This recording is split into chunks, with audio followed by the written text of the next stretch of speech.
Hi everybody, this is Marissa Reilly from Trifretti & Associates PT. In our last video, we talked about some of the exercises and specific cross-training recommendations for returning to sport. And in this video, we're going to talk about hydration, nutrition, and just your mindset when returning to sport. So to start, we're going to talk about hydration. So many of us don't drink enough water to start with. So generally the CDC recommends between half an ounce to an ounce of water per pound of your body weight just to stay hydrated. Now, when you're exercising, we're sweating a lot and trying to keep ourselves cool, and we don't get a lot of water breaks to rehydrate. Now, when you don't rehydrate, you predispose yourself to heat-related illnesses, which cause their own sorts of problems with your body function.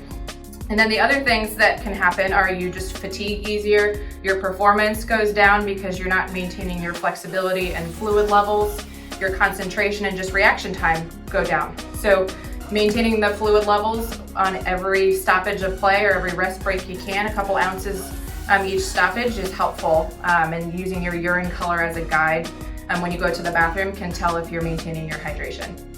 So next we'll talk about nutrition a little bit. So as a disclaimer, physical therapists are not registered dietitians or nutritionists, but we give some basic nutritional recommendations based on the person. So what becomes important is ensuring that you're maintaining a proper macronutrient breakdown. So after you exercise, you want to make sure that within an hour of exercising, you're getting a proper amount of protein in your diet, whether that is in a vegan or vegetarian form with tofu, beans, legumes, nuts, or if you're a meat eater, getting some peanut butter or some red meat or chicken, turkey, fish into your diet soon after exercising so that you can replenish and restore your muscle function and muscle properties.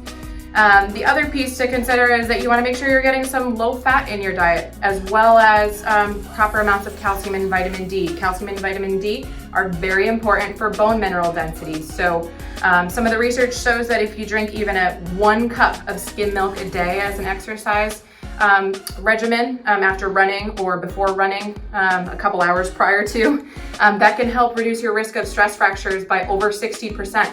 And then anything additional on top of that puts you in an even better position to succeed. So those pieces all together will help you from a nutrition standpoint. If you do need additional help, we do have a nutritionist on our staff that can help you, and you can always give us a call to schedule a consultation with her. So the third piece of the areas that are often overlooked is the mind. And so when you're returning to sport after being deconditioned or after a period of rest, often when you overtrain or increase your activity too quickly, you start to develop what's called burnout, and this happens in academics too. But when you get burnt out in a sports setting, often you start to lose some interest in hobbies or sports or things that you really enjoy. We lose the passion for the activity.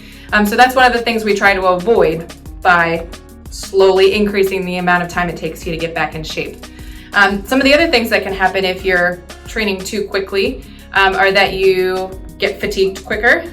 You start to lose your reaction time and just your overall agility because your concentration is affected. The other things that you're thinking about are affected, and when you're burnt out, generally it just takes you longer amounts of time to recover. So one of the things that we like to work on in the clinic to help with reaction time is a new tool that's called the Blaze Pods. So these are just 2 of the 6 we have in the clinic, but we have lots of different games and activities that we can work on to help you increase your reaction time and your response time to obstacles or things that are changing in your environment. That concludes our tips and tricks for returning to sport and returning to your season. Now, if you find that trialing these tips and tricks don't get you over the hump with your acute injury management, or if you're finding that you just want to get to the next level of your sports performance, give us a call or an email to schedule an appointment. Thanks for watching.